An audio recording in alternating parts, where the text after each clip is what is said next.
Today, we're going to talk about Vienna. Vienna, one of Europe's great cities. The capital of Austria is a modern marvel with a wealth of history and architecture to show it. There are some prestigious galleries and museums here, as well as renowned cafes and an undeniable air of grandeur. Given the significance of this location historically, the list of the top things to do in Vienna reads a lot like a list of the top things to do in Europe. The city's center resembles the set of a major historical drama, and who wouldn't want to see it? So let's quickly look at the top 5 things that you can do in Vienna.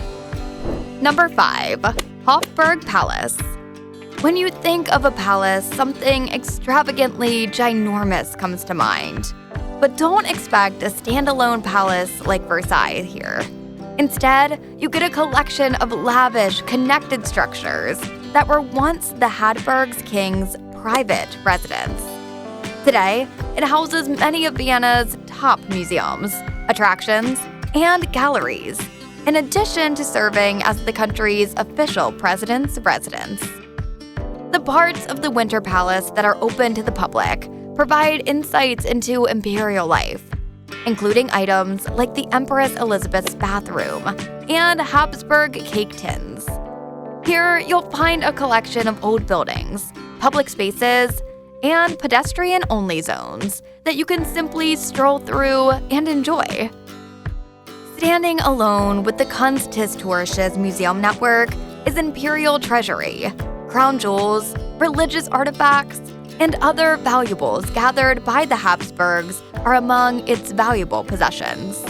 The galleries are home to a variety of trinkets, including the Habsburg imperial crown, the Holy Roman Emperor's coronation robes and crown, a rosebush made entirely of gold, Emperor Maximilian I's ceremonial sword from the 15th century, and much more.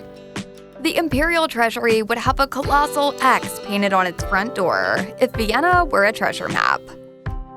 In Bergotten Park, behind the Nürburg, you'd find a small green garden away from the bustle of contemporary tourism. Its most famous feature is the Mozart Monument, situated on its premises.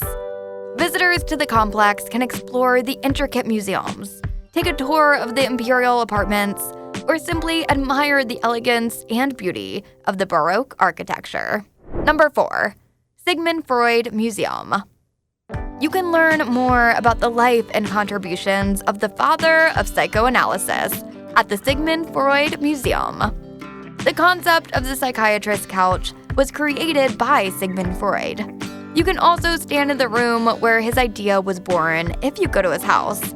Number 19 on Vienna's Burgess. The couch was a gift from a patient when Sigmund decided to flee to London from Nazi-run Vienna. The Sigmund Freud Museum offers a wide range of additional attractions. The museum's building is the same one where Freud, his mother Martha, his children, and his sister-in-law resided from 1891 to 1938. Here, Freud also saw his patients. Fortunately, he had plenty of time during surgery to write and smoke cigars, 2 activities he considered to be inseparable. The apartment and surgery on one floor of the house are home to the main exhibition. With a few notable exceptions, the rooms themselves don't have many old pieces of furniture because Freud emigrated with everything.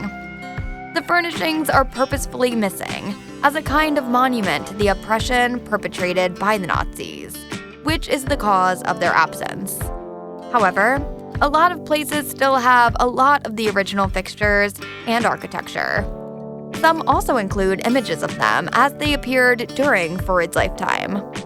Standing, for instance, in the study where Freud developed his theories, one cannot help but experience a certain frisson. Or in his bedroom, the location of the dreams he described in his groundbreaking book, The Interpretation of Dreams. For those with an interest in psychology and psychiatry, a visit to the museum is a high priority.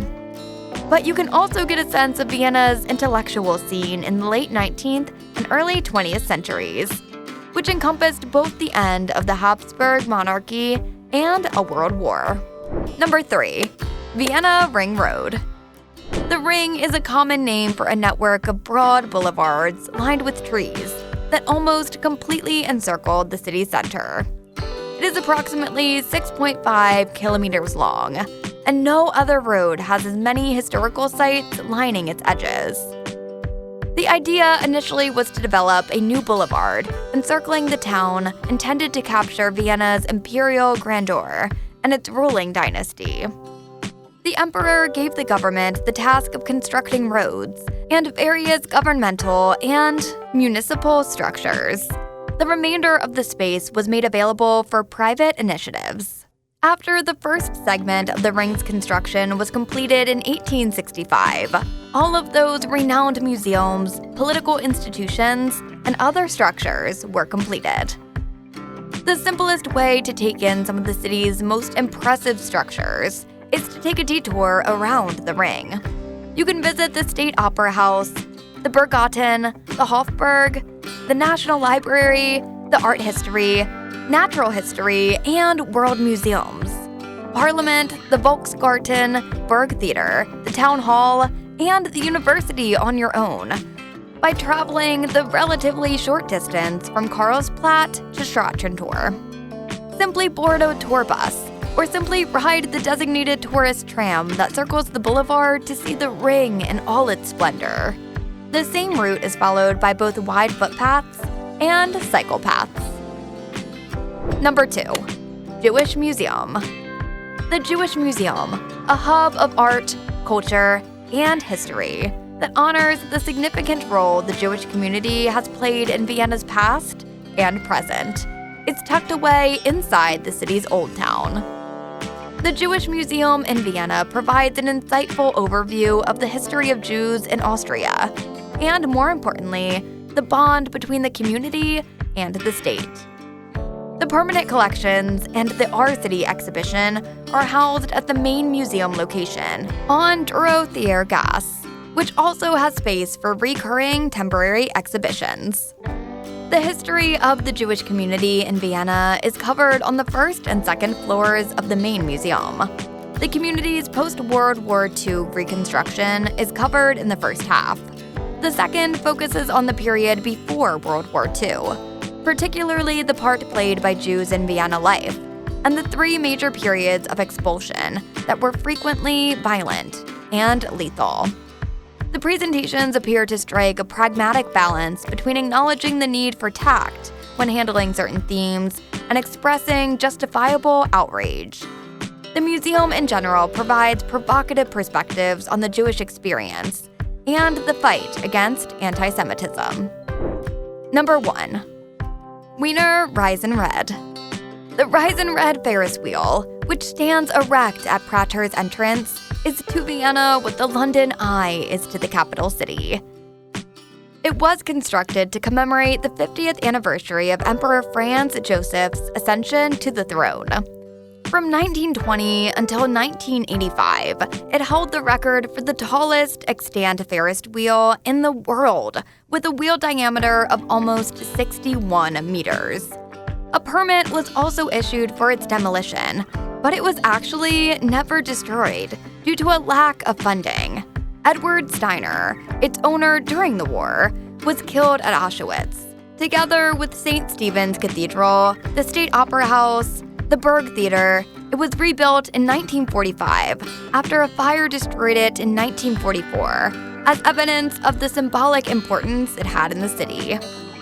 Following the war, the wheel served as the backdrop for several well-known films, beginning with The Third Man and continuing with the 1987 James Bond movie, The Living Daylights, which includes a protracted love scene on the wheel. Also shot at the Prater and on the wheel were scenes from the 1995 film Before Sunrise. The top of this 200-foot-high landmark is the best place to view Vienna. Take a stroll through the somewhat historic, not to mention occasionally macabre, fun fair after riding the Riesenrad. Vienna is waiting for you. So, when are you planning a vacation here? Let us know in the comments below. And as always, where to next?